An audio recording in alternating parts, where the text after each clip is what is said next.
On the cold night of May 15, 1932, 9 gunmen burst into the room of Inukai Tsuyoshi, firing a volley of gunfire, which, while ending the old prime minister's life, began the spiraling path towards a militarist Japan. Japan in the early 20th century had just came out of the Tokugawa isolationism after the events of the Meiji Restoration.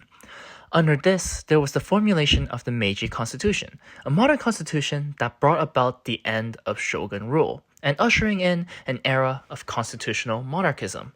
However, as we know it, Japan would go down a militarist path, becoming unequal to nations like fascist Italy or Nazi Germany, witnessing the depths of many politicians in Japan, with one such important figure being Prime Minister Inukai Tsuyoshi. How did Japan become this militarist nation? Well, in today's video, we will be investigating the events surrounding Inukai Tsuyoshi and how his death, along with the buildup of Japanese militarism in the 1930s, was caused by the Meiji Constitution, leading to the bloody wars Japan would find itself in. The 1920s Japan had been a witness to a slow increase of military extremism within its own country. This had been due to the recent gains of foreign lands outside of Japan. Many of this came from the victories of the First Sino-Japanese War, the Russo-Japanese War, and the First World War, giving away many concessions from the Chinese. In 1918, Japan attempted to intervene in Russia, trying to secure Siberia from the Bolsheviks, and had plans on influencing the region, but was stopped by the United States. While such events highlighted a further increase of militarism, none can be better seen than with Japan's ambitions in China. This had been due to China's unstable political situation that resulted in the disunited nation, allowing Japan to take advantage of China and influence the many cliques. Along with these military incursions, Japan began to witness the development of nationalistic and militaristic groups within the country, which further influenced Japan's direction towards militarism. Many of these groups had been a reaction towards the increase of liberal and progressive actions, with those involved often being ultra-conservatives. One such notable group that came about was the Black Dragon Society, a patriotic group that pushed for policies aiming towards influencing China and Asia as a whole. The combination of these two factors greatly contributed towards an ever-rising militarist Japan, creating an environment ripe for political instability. This would accumulate towards the Mukden incident in Manchuria, beginning a spur of events that would lead to the eventual death of Prime Minister Inukai. The assassination of Prime Minister Inukai came in the aftermath of a turbulent political climate due to the Mukden incident. This began in 1931 with Japanese incursions within China, specifically Manchuria. All of this forced Inukai to maneuver carefully, attempting to appease the military for sending more troops to Manchuria while reasoning with the West that China is Japan's own issue. Despite this, Inukai's actions would not prevent his death from extreme militarists that sought to take down the civilian government.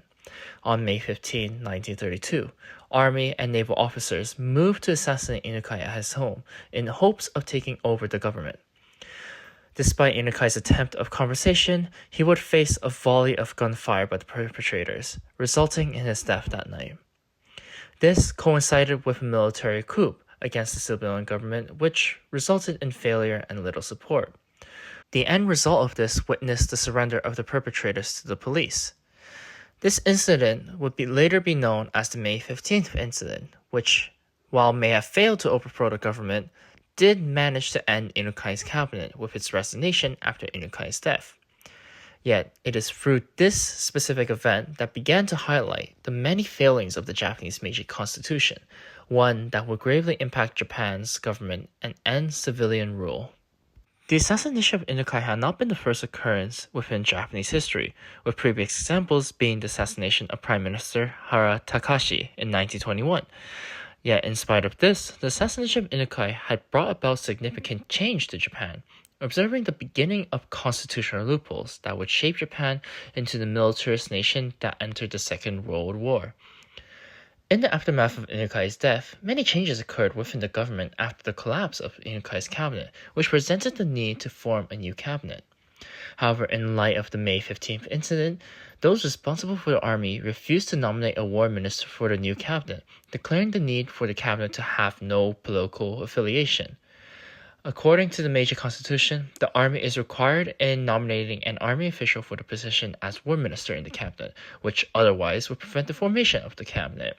Due to this part of the Constitution, the army effectively had the power to threaten party rule and paralyze the formation of any civilian cabinet, something that would continue to be abused in the later years.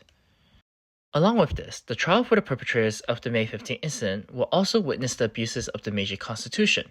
In early 1933, the trial for the perpetrators will result in extremely light sentences for the militarists, despite many favoring harsher sentences. According to the militarists, their actions have been on behalf of the emperor in trying to deal with corruption in the cabinet. Thus, their actions have actually been constitutional, which within the Meiji Constitution, since the army and navy is under control of the emperor, without any disapproval of the emperor, they could claim that they acted under imperial directives. Due to such claim, those who conducted the trial had no ability to argue against the militarists. Thus, with this abuse of the constitution, the military were able to encroach into Japanese politics, ending Japanese democracy once and for all. This will result in the militarist Japan entering the Second Sino-Japanese War and later the Second World War, with its end in 1945 resulting in a new constitution, with Article 9 renouncing Japan's ability to conduct war. In this video, we've looked into the assassination of Inukai and how the events surrounding his death utilized the Meiji Constitution to install the military in charge of the government.